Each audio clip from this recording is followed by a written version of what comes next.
do that to you. And we're live. Hey, everybody. I see some people in the chat already to come and support us today. How's everybody doing? Thank you so much for being here. Y'all really know how to make a girl feel special.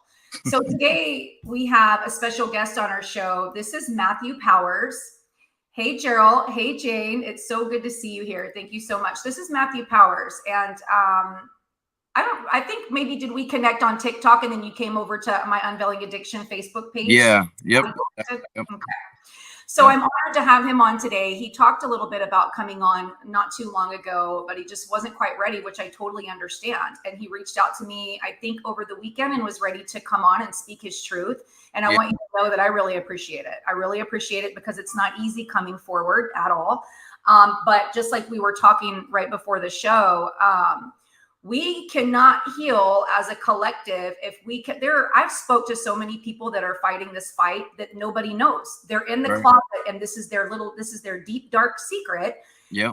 They don't have anybody to talk to. And this is not okay. Okay. That's why I appreciate you coming on today and paving the way for people to want to speak their truth. Because like I said earlier, no one left behind. We have to heal on a collective level so that we can level up, so we can all level up. No one left behind. Yeah. So I really appreciate you coming on here. I really appreciate you. I appreciate your story that you're about to tell. And you want to tell us a little bit about yourself and where it all started for you? Yeah. So like, growing up, like we were talking before, I was a party animal. I partied all the time. So, but addiction didn't start there. It all started with the, opiates, pills, just from, I believe it started with a motorcycle accident and I got hurt, and it just snowballed from there so rapidly. And, that's where the whole addiction came in. And, I was addicted to painkillers my whole life. Basically. So you were, I don't mean to cut you off, but you were in a motorcycle accident and they put you. Yeah. Yep. That's where it all started. And, eventually I couldn't get them anymore because they didn't have enough reasons to be on them. And I think at the time I was able to get on tramadol, and tramadol wasn't it wasn't like a rated, class, whatever it was, you know what I mean? So I could get it through the mail. I could get it online through a doctor, you know what I mean? And I was getting like 90 pills or something. I actually had a prescription for myself, for my wife, and my dad, all online through a doctor online. And wow. Wait, when was that? What year was that? That was back in like 2015, something like that. Because, I remember going to this website, nextdaysoma.com. I didn't need anything. All I had to do was get on there and they literally would mail me like 120 somas. Yeah. It just makes me so curious what was going on. Anyways, I didn't mean to interrupt you. I was just curious when that was, like what year. Yeah. So, go ahead. When it was. And then shortly after, it was a few years like that, maybe 3 years. And they changed the classification of tramadol, and I couldn't get it that way anymore. So I started doctor hopping, you know what I mean? And, of course I know what you mean. The queen of Dr. Hoppin'. Are you freaking kidding me? Yeah.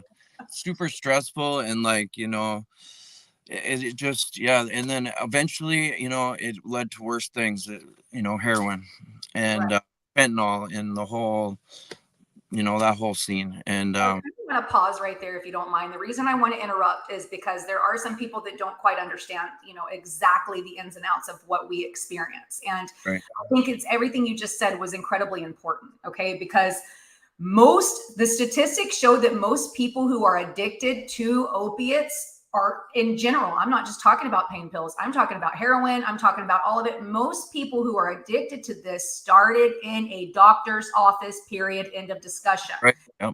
And if you have any idea what went on in the medical field, and how they were just handing this stuff out, getting everybody addicted, okay, yep. And then completely pulled back. And so this leaves a bunch of people in fight or flight, withdrawing, feeling like shit. And when you're feeling that bad, you will go to the streets and try to find a way to self-soothe yourself. Yeah. this is not, this is, again, this started in a doctor's office. And I just think it's so important because, the judgment that people have, when they see a homeless person on the street, you have no idea, what that person, how that person even got there. I mean, it's so serious. Okay. So I sorry I went on that rant there, but so here you are, you start taking, pain pills for this, then it kind of spirals out of control. How much longer are you, like, how many years has it been now that it's spiraled into fentanyl and heroin? Were you shooting heroin? I was, yeah. Okay.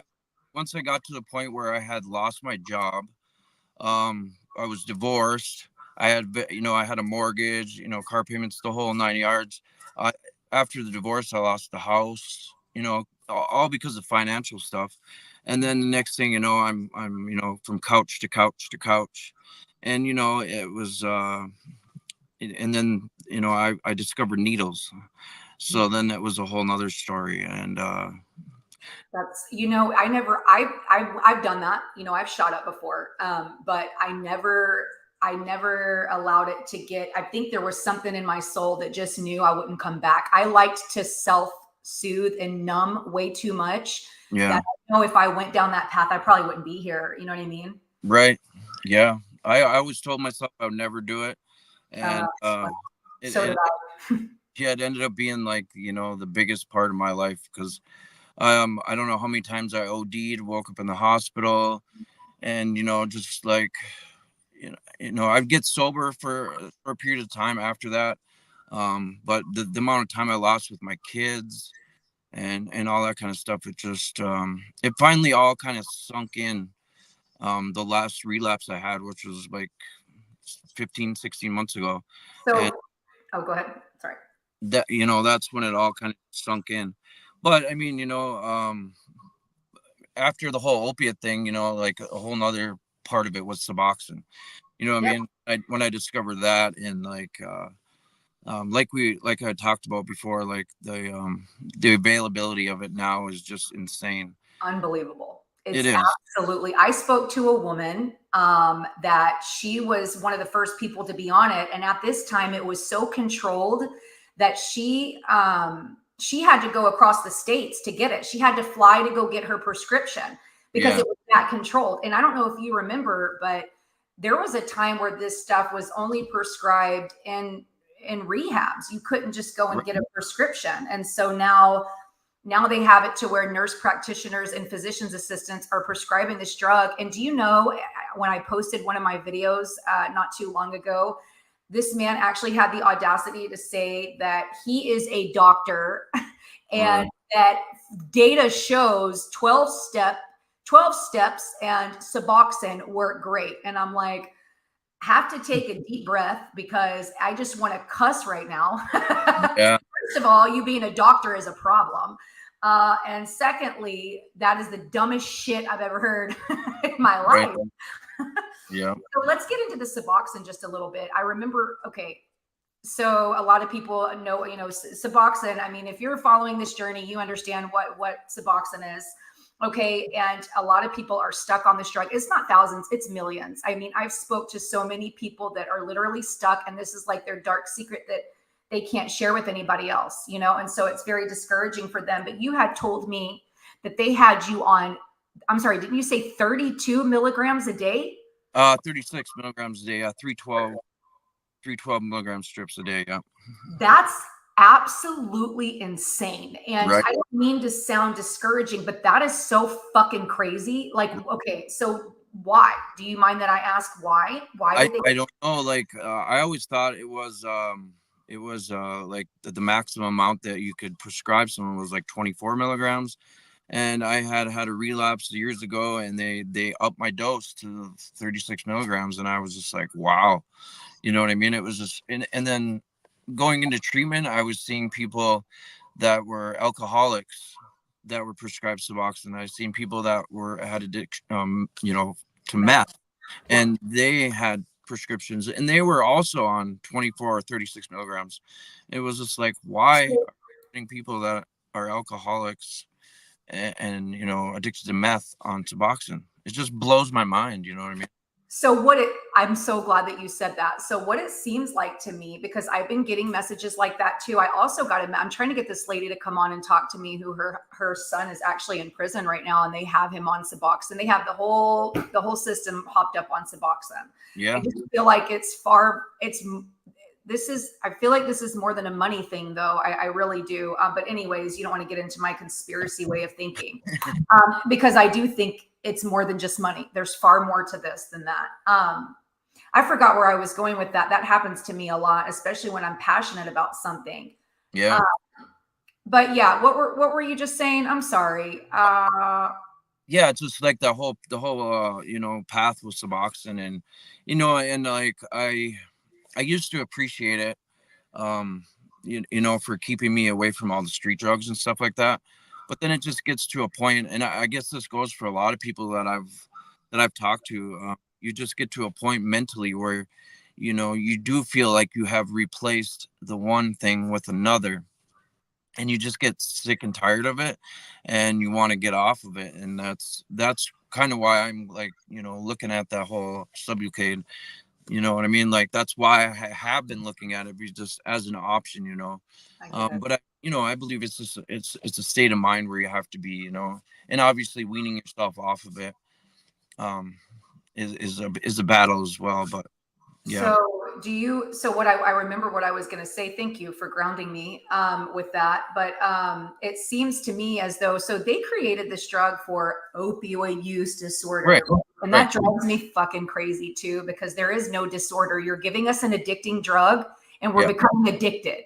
There's no Right. fucking disorder. And now you're turning around and here's this drug for that, that it just, so this is what they created this drug for, which in turn, I'll tell you, I'm having a friend of mine come on my call-ins. He's actually the Wandering Wolf, and he's going to get into his experience. And he mentioned that coming off of heroin was easier than coming off of Suboxone. And when he came off of Suboxone, he mentioned, I should wait to let him tell his story, but I mean, he impacted me in such a big way. Anyway, so what it seems like to me is this drug that they prescribe for opioid use disorder, right, is now Right. being used in in all addiction, which Right. makes absolutely no sense. And if a person is in active addiction and have no awareness of themselves, they're going to not question what they're being given. And that's Right. why this is so, I'm getting pissed off. Yeah. And no, it's people that don't have like an opiate dependency, and they're given Yeah. Suboxone. I mean, you know, it's at first gonna fuck them up. You're gonna get you're gonna get high off of it. You know what I mean? It just doesn't make any sense to me. But it's just like coming on here is part of my journey. Like I feel like it will help me make the next step for myself to get off what I'm on now currently. You know, just like the whole trying to wean myself completely off of it situation. Yeah. And you know, How much are you on right now, Matt?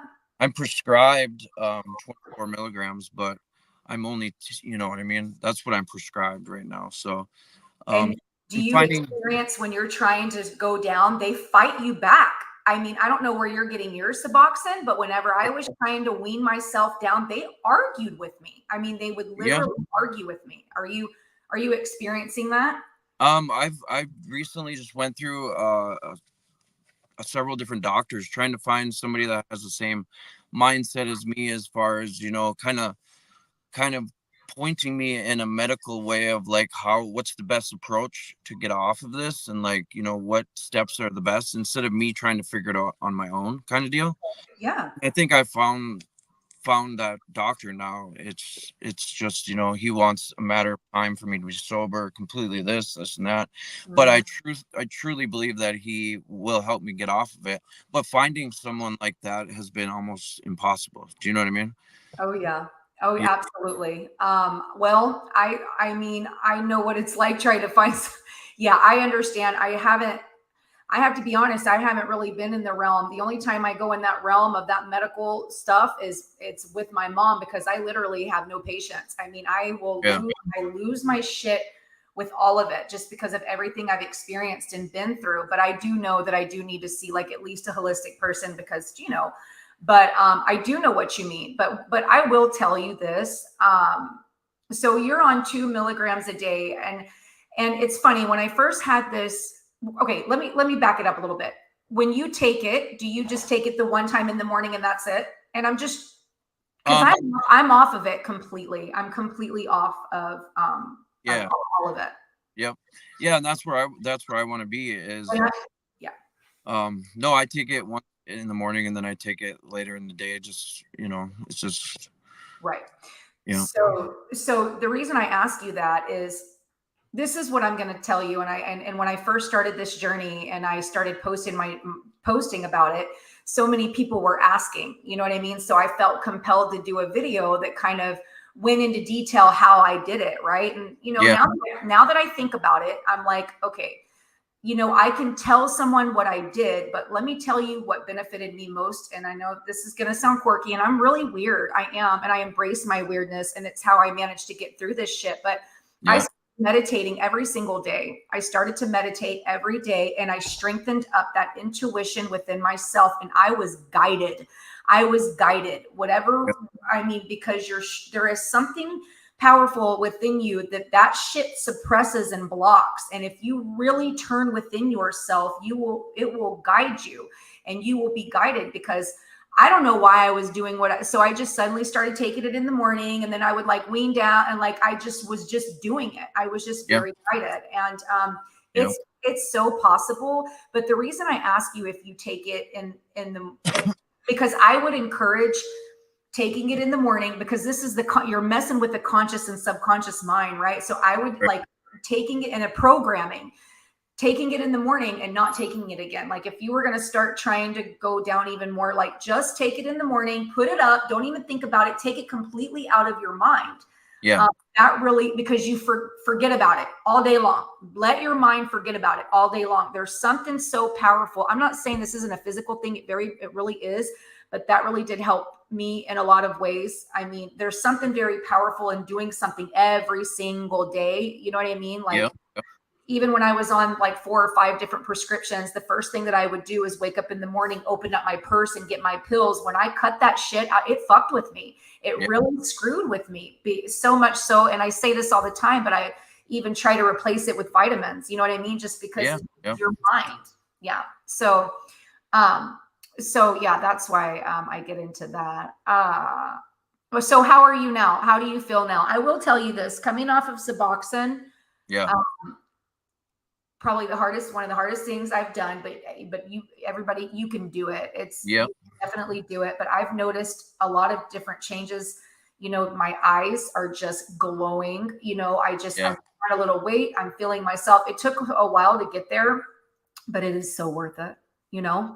That's what I think that's why I sent you a message, is because I watched you had a video of kind of like your journey getting off of it, and I said to myself, that's what I want. You know what I mean? That's where I want to be, and I want to be there sooner than later. And so that's how we connected. I believe is because of that. And I've watched many of your other videos, and then I started following other people and watching their journey of getting off of it, and trying to encourage myself, and trying to get to that mental state of mind. You know what I mean? Perfect. That's absolutely. It is a mindset. But I will tell you this one thing that just be patient with yourself. I know of people that are on high doses that just stop taking it. No. You cannot do that. You've got to dose down. This is a process. It is a process. It's going to take some time, and you have to truly be patient with yourself, with your body, and understand it's going to take some time.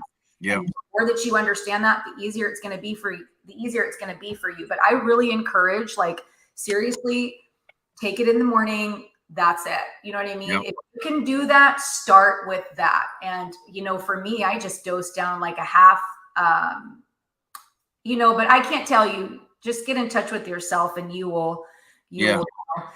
So let's see. A lot of doctors are pill pushers for big pharma. Yeah. I was mentioning earlier that I had, I don't know if you're familiar with my story. My mother, she's in a pretty okay. And so once again, they're sending her home with stuff for blood pressure, for high blood pressure. She don't have high blood pressure. She Right. doesn't have high blood pressure. The pain makes her blood pressure go up. So now we're literally just shoving a pill down our throat I talked to a lady today and I was discussing how I had my breast implants removed. And that was the most liberating thing, but she said her sister had hers removed.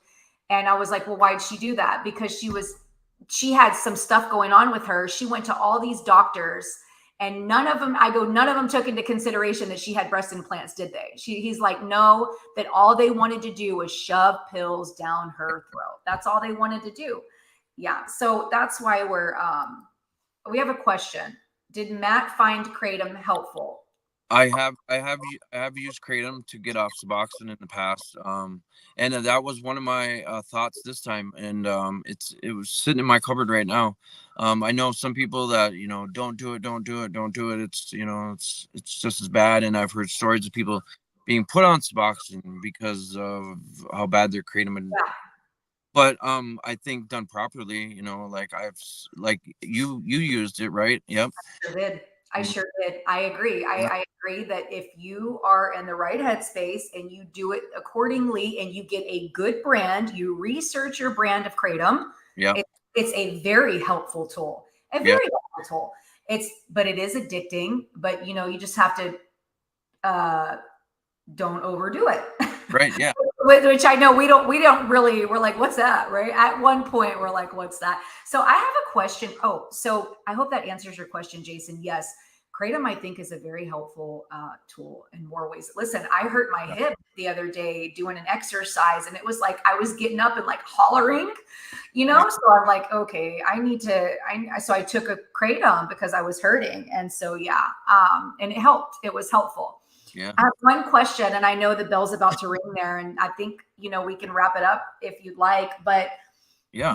So my question for you is, you mentioned you'd come off of Suboxen once before, and so I reflect back on a lot of my journey, and it does help me hearing other people's journeys. And like, oh yeah, that's why, or but I try to wonder why. Why did I always? Because I went to rehab once and it was successful. And I try to remember, why did I go back to it? Well, first I had pills hidden in my house when I got home, but it's because you had, like, when I was done, I still felt like shit. My body still felt like shit. And I think there is really something to that.